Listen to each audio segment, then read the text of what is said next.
Oh, what a mess. This is Schneider from Meant to Be Seen. Welcome back to my messy basement. Today we've got a great interview with Dr. Jason Gerald. Dr. Gerald is the principal consultant for Nextgen Interactions, and he has led a very interesting life in virtual reality. So we'll be back with more right after this. To my immediate left is Dr. Jason Gerald. He's principal consultant for Nextgen Interactions, author of the VR book. Always a pleasure. Welcome to the program, Jason. Thanks for having me, Neil. Doctor, are you a medical doctor? What's the story there? No, I'm a doctor of computers, so no medical degree. We worked on some medical projects, but definitely not a medical doctor. So what type of doctorate do you have, if I can ask? Yeah, so I did my dissertation at the University of North Carolina, my PhD dissertation in studying latency and building a low latency system, and then determining what were the thresholds of subjects, users being able to perceive those thresholds. So at the time, this was done, maybe 10 years ago when this work was being done, maybe 5 people cared about latency for head-mounted displays. And a few years ago, suddenly everything changed, and suddenly, that type of work has become very important. So what are your thoughts on if I can ask, the current recommendations for latency? Do they tie in with your earlier work? Absolutely. So we were looking at sort of the lowest, thresholds under ideal conditions. And some of our most sensitive subjects were noticing 3.2 milliseconds of latency, differences in latency. So they could tell, something from 7 milliseconds versus, 3 milliseconds on average. They'd be able to see that. So quite low. But, there's just so many factors. Really, 20 milliseconds, what, the industry is saying, is pretty good, especially when you're able to do things with prediction and such. At 20 milliseconds, you can do prediction fairly well. Okay, good stuff. So you're an accomplished author. Congratulations on your new book. Tell us about the VR book. Yeah, so the VR book, the subtitle is Human-Centered Design for Virtual Reality. And a couple years ago, I sort of had an epiphany. Instead of, there's actually quite a few good books on the engineering of virtual reality. What are the hardware? What is the different libraries and such to use? What are the important engineering aspects? I kind of realized what a shortage in the community was, something more focused on the user experience.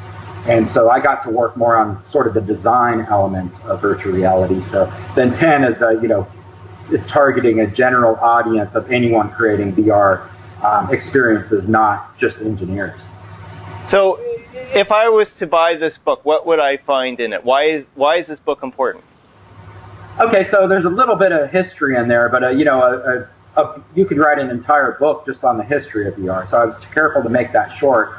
I kind of start off with the human element of human perception. How do we perceive the real world, and how does that apply to how we perceive virtual reality, and how do we create our virtual reality experiences? And then I move into, interaction design, right? How do we reach our hands out into the world and interact with hand track controllers or other forms of virtual reality? And for example, I have, several design patterns and interaction techniques, some interesting things that researchers and the game developers and stuff have been doing over the years, and that the community largely isn't aware of a lot of those things, but we can go back and reuse some of those things and iterate upon them and expand upon them to create new ways and new experiences. So the people that would likely read your book, do you think they're going to be content makers? Like who really needs to buy this book? I think it's someone that's maybe maybe spent a year or so designing, building virtual reality experiences. I think that's sort of the ideal person. Someone new will certainly get something out of it as well if they kind of want to get an overview of the design of virtual reality.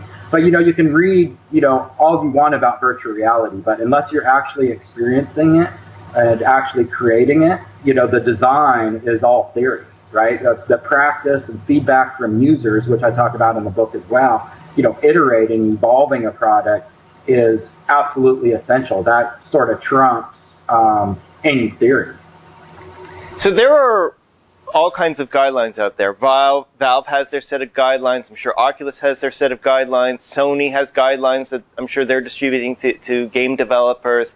How does this compare to what you have in your book? Is there agreement between the two?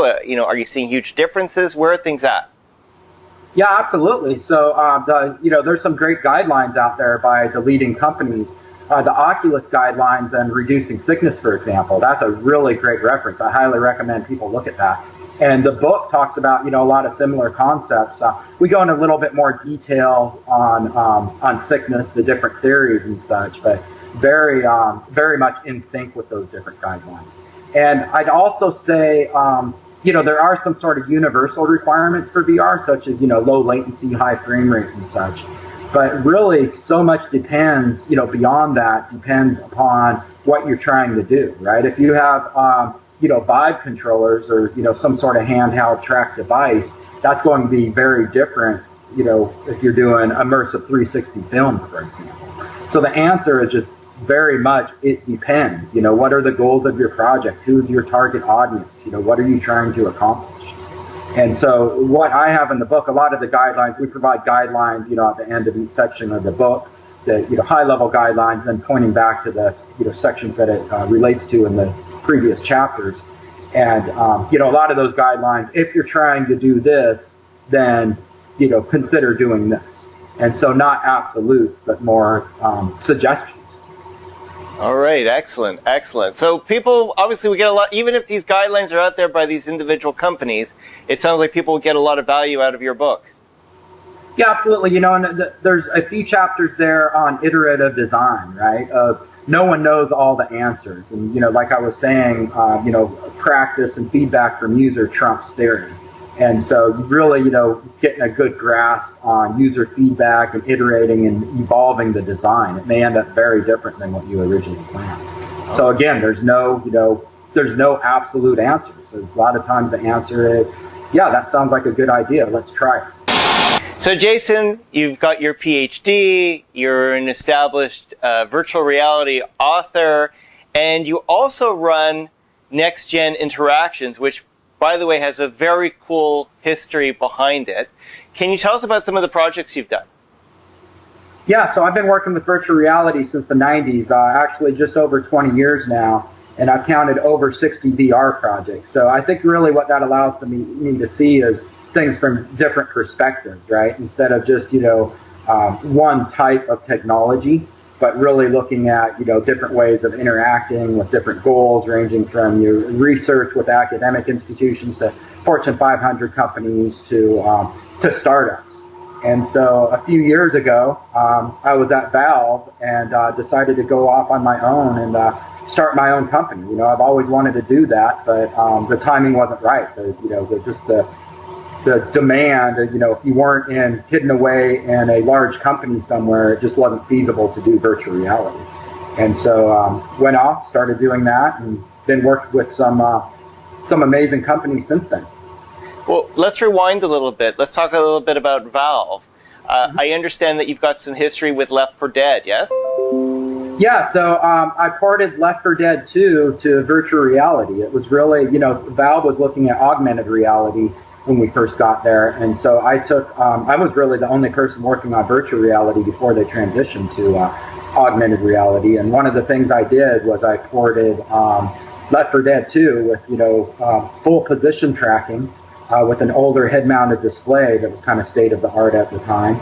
And that was a pretty amazing experience, putting a AAA game into virtual reality, because you can imagine coming from a research institution, you normally don't have, your art is usually typically programmer art, right? So to put high quality graphics in VR was something that was pretty cool. And that article was picked up by the New York Times, and that's sort of where Valve really started getting some great attention. And since then, Valve has obviously moved on and just done some amazing things, full walk around VR and bringing the body and the hands into the world.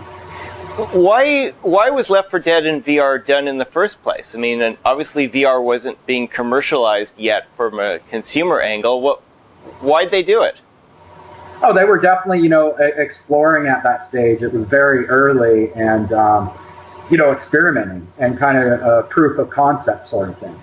And there were certainly challenges with that. So, for example, the Valve, it's all open source, right? You can look at like the hand model, right? So when I brought in the gun in the environment, it was the 2D overlay that wouldn't map to a 3D model of the gun. So there were, as people are, realizing now, it can be very difficult to port a 2D traditional desktop game or 2.5D traditional desktop game into VR. So you've done, okay, so you obviously did some work with Valve, and I don't think people realize how your work has influenced companies such as Virtuix Omni. I was hoping you could, maybe you could tell us a little bit about Virtuix Omni as a company, what they do, and how your work ties in with theirs. Yeah, absolutely. So the Virtuix Omni is a 360-degree sort of passive omnidirectional treadmill. So it's not like, a treadmill you're used to at the gym. It's basically a slippery surface, and you're strapped in and you move your feet. So it's pretty cool because you can physically turn around and move your feet and kind of feel like you're running. It's not perfectly like, real running, but it's actually pretty darn good. And it's improved over the years, really getting that friction at the right level. So, not too much, if you have too much friction, you're not going to move. And if you don't have enough, it feels like you're too much on ice.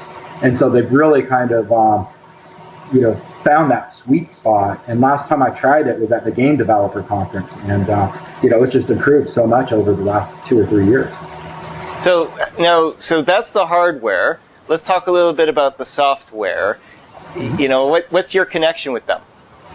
Yeah, absolutely. So I've known them from the very beginning. I met Jan, their CEO, at a virtual reality conference. I think it was 2013, and we started talking. And then they got the Shark Tank deal, and they asked if I could port one of my games that I had created to show on Shark Tank. And of course, I was very happy to do that because I was, obviously I'm passionate anything to do with virtual reality and exploring new hardware and such. So we ported that. Of course, at the time I couldn't talk about what we were doing because there was this, crazy thing. If I talk about this, then, I owe ABC, $2 million or whatever. So it's hard not to talk about some of those things. But then, of course, when it went public, it was really great because that really offered, a glimpse of what VR could be to such a large audience. I think they had something like over 7 million views. It was like, up to that point, was the largest viewing of Shark Tank because, everyone was so excited about VR, even though they didn't really know what it was at the time. Now, I'm familiar with Shark Tank. We get it here. I know it's popular in the U.S., but just for the handful of people that aren't familiar, what is Shark Tank? Why was it so important to Virtuix? Yeah, so I think it's similar to Dragon's Den in Canada. Is that correct? Yeah. Okay, so yeah, basically entrepreneurs come in and they pitch their ideas. And at the time, Jan had asked for a ridiculous amount of money, more than anyone had asked for in the valuation of his company in the history of Shark Tank, right? And so they tore him apart pretty badly. And, there's actually some funny stories there that Jan could probably explain better. So he'd be a great person to interview at some point. But I guess the short story is they said no thanks. And then a little while later, about, I don't know, maybe 4 or 5 months later, a company called Facebook acquired a company called Oculus. And suddenly everyone was interested. And Mark Cuban, who was one of the sharks on the show, came back to Jan and said, well, wait a second, I changed my mind. Maybe this is real. And they've since invested in, Mark Cuban himself invested as well as bringing in other investors. And Virtuix lately has also done some crowdfunding in order to raise more money and is doing quite well. So great stuff. So now that's just one project, but I understand this stemmed into something new. So I understand you're doing some more game development pertaining to virtual reality. Can you tell us a little bit? So, absolutely. So it's interesting. That game has very much evolved. We decided to target, Oculus, of course, the PlayStation, and probably the Vive as well, although this is with an Xbox controller. It's interesting, most of our work is sort of with our clients are typically more of the higher end VR of, walk around, tracking the hands, interacting with the world. And so it's interesting, so many developers are moving into that. It's something new, kind of transitioning from basic controls with an Xbox controller or Google Cardboard or whatever to the high end. Here at Nextgen Interactions, we're kind of doing the inverse, right? Because we've, more often worked with the high-end systems, and now we realize, well, that's great. That technology is amazing. That's now becoming consumer-friendly, but there's not as much of a market yet. Although that's changing because the Vive is doing so well, and the Vive controllers will be coming out, and the PlayStation controllers. But right now, we're focusing on the Xbox controller and focusing on first-person shooters. And we all know that's a problem. That can get you sick. So some of the things we're exploring with this game are some techniques to reduce that sickness, even though it's a first-person shooter. And so we're doing some of our own stuff that we're experimenting with, as well as incorporating some ideas that other people have done. For example, Steve Feiner and his student, I think, Ajoy Fernandez, I think, out of Columbia University, basically are decreasing the field of view when you start doing those crazy motions that can make you sick. And so, we found informally, as well as they found more formally, that reduces sickness. We're also, I've taken on a position with Duke University as an adjunct faculty where we're researching some other ways to reduce sickness. So, this thing that, people are learning is generally a bad thing to do with virtual reality because it makes some people sick. There can actually be some ways to maybe not remove entirely sickness, but, reduce it significantly. Yeah, maybe you could illustrate, well, actually, before you do, I know we've talked around the game as to the research that's being done in the game or to make it work, but what is the premise of the game? What's the idea of the game? Yeah, so the idea is that you're sort of this drone.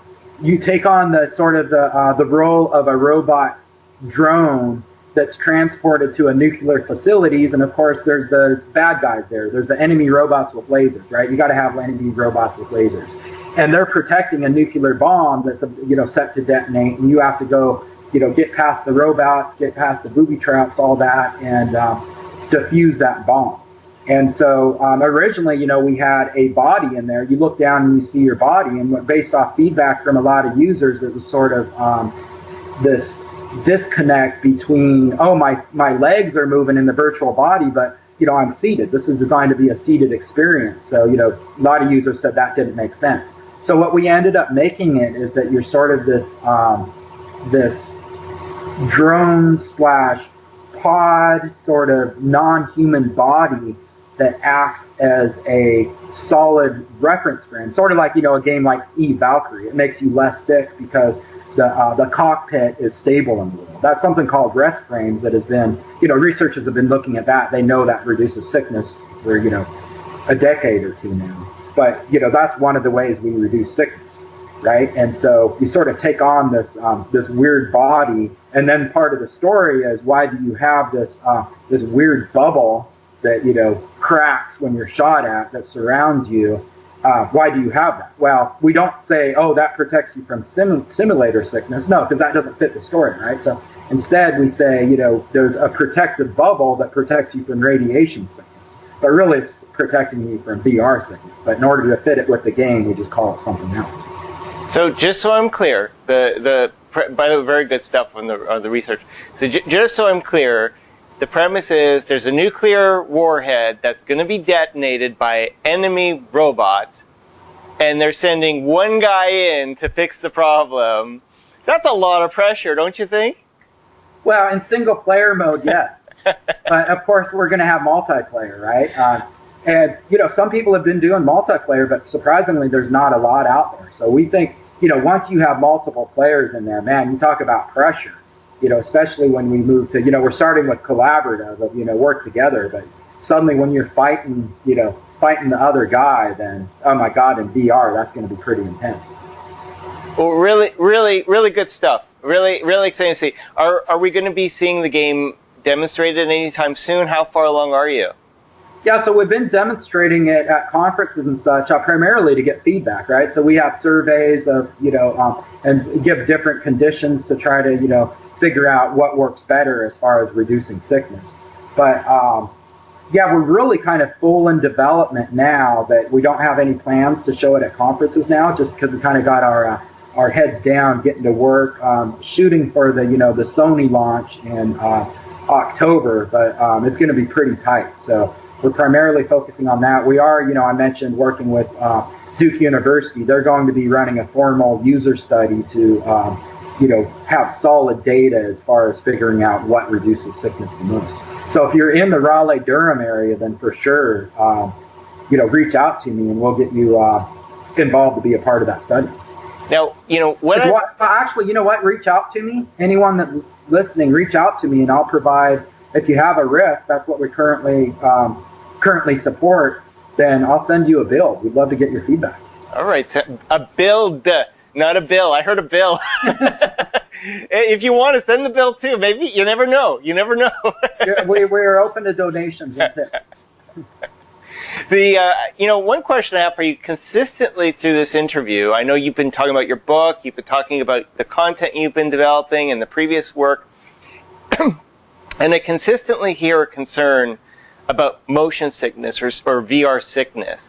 Are there certain things that happen that you continually see in other content that you would very much not like to see? Like maybe you can make some quick recommendations. Yeah. Go ahead. So a great example is, crazy movements for 360 film, right? That can be pretty disorienting as well as can, cause sickness with a lot of people. But there's actually something that can help with that, right? Is what I'm talking about this game is these stable reference cues is you can add sort of these stable, sort of a cockpit in the, that surrounds the user that's stable no matter how the camera moves through the world. And that can be a computer-generated cockpit, or I just saw a really great example. I have a friend here in North Carolina, Mike Falls at North Carolina State University, and he did that. He put, after I gave a talk, I talked about these what are called rest frames or cockpits or stability cues, whatever you want to call them. And he realized, well, with 360 film, let's put that camera in the back seat of a car, so the sort of the everything inside the car is perfectly stable. That camera is rigidly attached to the car, and what you're seeing outside the window, yeah, that's stable, but the car is perfectly stable, right? It doesn't bounce around. The camera doesn't bounce around within the car, and it was just so well done that that's going to dramatically reduce sickness. So that's a great example of how these, maybe even though I mostly do the computer-generated virtual reality, that can easily apply to immersive film. All right, good stuff. Jason, thank you so much for joining us. Absolutely, always a pleasure. This is Neil Schneider from Meant to Be Seen. Back with more right after this. Thank you for visiting my messy basement. If you want to be on the guest program, by all means, email me at neilsmessybasement@mtbs3d.com. We'd love to welcome you on the show. On that note, we will talk again next week.